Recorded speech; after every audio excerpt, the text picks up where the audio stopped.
بسم اللہ الرحمن الرحیم۔ السلام علیکم دوستو، آج کی ویڈیو میں آپ لوگوں کو بتاؤں گا کہ سعودی عرب کی تاریخ کے حوالے سے کیا حیثیت ہے اور یہ اتنا زیادہ امیر ملک کیسے بن گیا، اتنا زیادہ تیل اس میں کیسے دریافت کیا گیا اور کس طریقے سے اس نے ترقی کے منازل جو ہیں وہ طے کی۔ تیل کی دریافت سے پہلے سعودی عرب کی معیشت نہایت کمزور اور خستہ حالی کا شکار تھی۔ مملکت کی معیشت حجاج اکرام کے ساتھ منسلک ہونے کے علاوہ زیادہ زراعت اور تجارت پر منحصر تھی۔ 1908 میں خلافت عثمانیہ کے زمانے میں دمشق سے مدینہ منورہ تک ریلوے لائن اور دیگر تعمیری کام ہوئے تھے، لیکن اس کے علاوہ باقی خطہ خستہ حالی کا شکار تھا۔ الملک عبدالعزیز کے بادشاہ بننے کے بعد ان کی ایک ہی خواہش تھی کہ کسی طرح یہ خطہ ترقی کر جائے اور اس کے تمام شعبے مستحکم ہو جائیں۔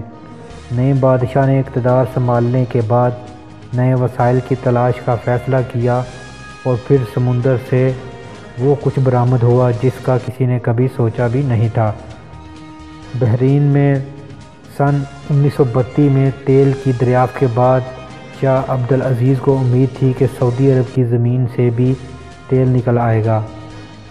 اینگلو فارس آئل کمپنی نے سن 1908 میں شمال مغربی فارس کے پہاڑوں میں سلمان مسجد کے قریب تیل دریافت کیا تھا، اور الکسف میں الحس کے مشرقی ساحل پر تیل کی متعدد افواہیں تھیں۔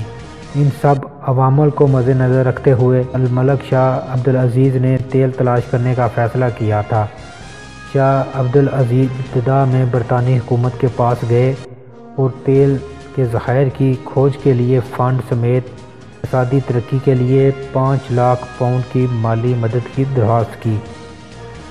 برطانیہ نے یہ کہتے ہوئے بادشاہ کی مدد کرنے سے انکار کر دیا کہ یہ وقت مالی مہم جوئی کے لیے موزوں نہیں ہے، اور یہ کہ برطانیہ اس وقت ایسے ملک میں رقم ضائع کرنے کے لیے تیار نہیں ہے جو عالمی سطح پر شہرت نہیں رکھتا ہو۔ اس کے بعد سعودی فرمانروا نے امریکہ کا دورہ کیا۔ 29 مئی 1933 کو سعودی عرب اور اسٹینڈرڈ آئل آف کیلیفورنیا نامی امریکی کمپنی کے مابین تیل کی تلاش کے لیے معاہدہ ہوا۔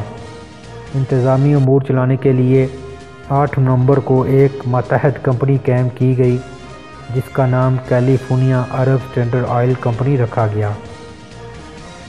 سب سے پہلے شروعات سعودی عرب کے شہر دمام سے کی گئی، جہاں 1935 میں پہلا کنواں کھودا گیا۔ توقع کے برخلاف انتہائی محدود مقدار میں گیس اور تیل کی موجودگی کے شواہد ملے۔ اسٹینڈرڈ آئل آف کیلیفورنیا کی ناکامی کے بعد 1936 میں ٹیکساس آئل کمپنی نے 50% رعایت کے ساتھ معاہدہ کر لیا۔ 5 سال کے طویل عرصے میں ہر طرح کی امید دم توڑنے لگی، لیکن 4 مارچ 1938 کو ہر چیز یکسر بدل گئی۔ اس دن کنویں سے 1.5 کلومیٹر کی گہرائی پر 1585 بیرل یومیہ تیل نکلنا شروع ہو گیا۔ اس کے فوراً بعد اس خطے میں اور بہت ساری دریافتیں ہوئی۔ 1 مئی 1939 کو بادشاہ عبدالعزیز سعودی عرب کی جانب سے راس تنورہ سے برآمد ہونے والے خام تیل کی پہلی کھیپ کی افتتاحی تقریب کے موقع پر ٹینکر ڈی جی اسکروفیڈ پر سوار تھے۔ یہ اس پائپ لائن کی تکمیل کے ساتھ ہے جو دمام فیلڈ سے لے کر راس تنورہ کی بندرگاہ تک پھیلی ہوئی ہے، جس کی لمبائی تقریباً 69 کلومیٹر ہے۔ اس مقام پر شاہ عبدالعزیز نے تیل کے ٹینکر کو سعودی خام تیل کی برآمد کا آغاز کرنے اور اس کی پہلی کھیپ کو دنیا کے سامنے لانے کے لیے معاہدہ کیا تھا۔ 1944 میں تیل کی دریافت کے بعد کمپنی کا نام کیلیفورنیا عرب اسٹینڈرڈ آئل کمپنی سے تبدیل کر کے عرب امریکی آئل کمپنی ارامکو کر دیا گیا، جو کہ ابھی تک قائم ہے۔ یہ عرصہ انتہائی اہمیت کا حامل ہے۔ اس دوران سعودی عرب اور امریکہ کے مابین اقتصادی تعلقات کی تاریخ میں تیل کے پہلے تجارتی معاہدے کا افتتاح بھی ہوا۔ 14 فروری 1945 کو سعودی بادشاہ اور امریکی صدر فرینکلن روز ویلٹ کے مابین ہونے والے تاریخی ہونے والی تاریخی ملاقات سے سعودی عرب اور امریکہ کے مابین معاشی اور تیل کے معاہدوں کو تقویت ملی۔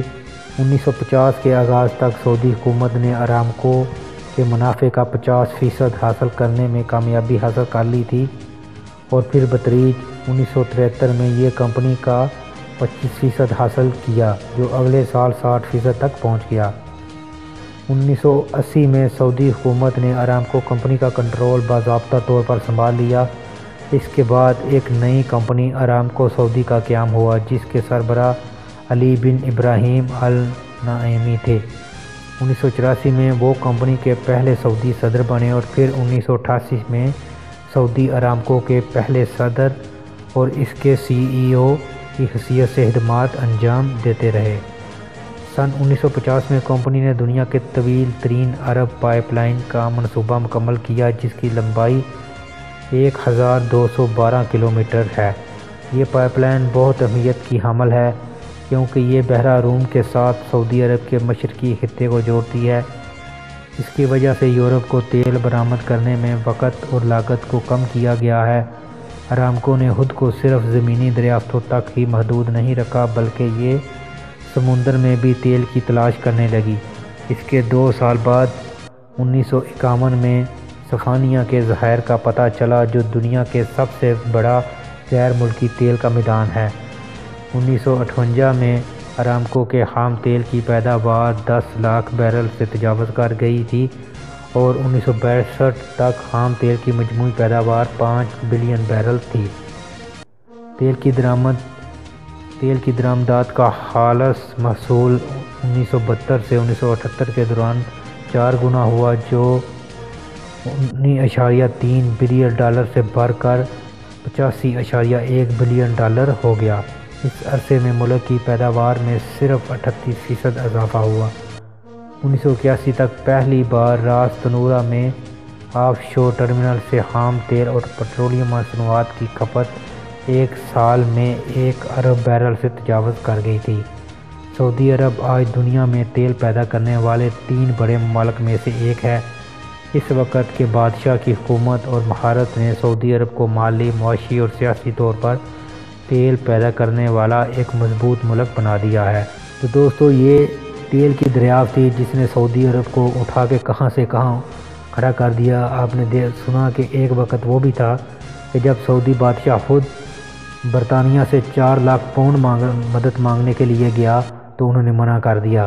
ابھی آپ نے شاید سنا ہو کہ پچھلے دنوں کورونا میں 1 ارب ڈالر جو ہے وہ انہوں نے ویسی برطانیہ کی فری میں مدد کر دی تھی، اور بہت سے جو طبی ساز و سامان تھا وہ بھی ان کو دیا تھا۔ یہ بس اپنے پاس پیسہ ہونے کی بات ہے۔ آج ان کے پاس ہے تو برطانیہ بھی ان کا دوست ہے۔ تو دوستو، یہ تھی آج کی ویڈیو۔ امید ہے آپ کو پسند آئی ہوگی۔ ویڈیو کو لائک اور شیئر ضرور کریں تاکہ انفارمیشن زیادہ لوگوں تک پہنچ سکے۔